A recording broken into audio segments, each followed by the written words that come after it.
महादेव मुंडे हत्या प्रकरणी 4 जणांना बीड पोलिसांनी ताब्यात घेतलंय।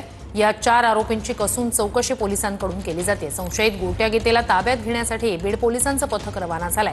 महादेव मुंडे हत्या प्रकरणात एक बडा मासा गळाला लागल्याची शक्यता आहे। महादेव मुंडे हत्या प्रकरणात मुख्यमंत्री फडणवीसांनी डीजीपींना एसआयटी स्थापन करण्याचे आदेश दिले। महादेव मुंडे हत्या प्रकरणी ज्ञानेश्वरी मुंडेंनी मुख्यमंत्री फडणवीसांची भेट घेतली आहे। यावेळी सुरेश धस हे देखील ज्ञानेश्वरी मुंडे यांच्यासोबत उपस्थित होते। यावेळी ज्ञानेश्वरी मुंडे यांनी महादेव मुंडेंचे काही फोटो मुख्यमंत्री फडणवीसांना दाखवले। महादेव मुंडेंचे फोटो पाहून मुख्यमंत्री फडणवीस भावुक झाल्याचं ज्ञानेश्वरी मुंडे यांनी सांगितलंय।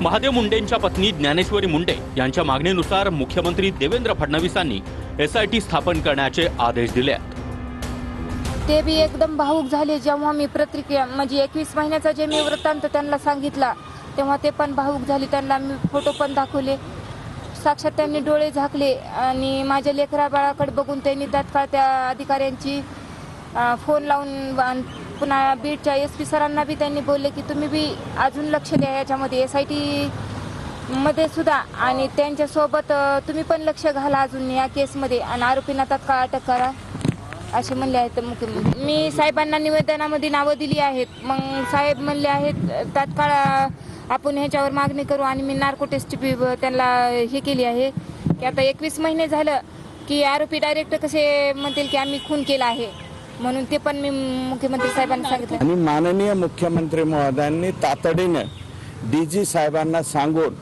त्या ठिकाणी लगेच्या लगे ऑर्डर काढा, आजच्या आज ऑर्डर काढा आणि ही एसआयटी स्थापन करा।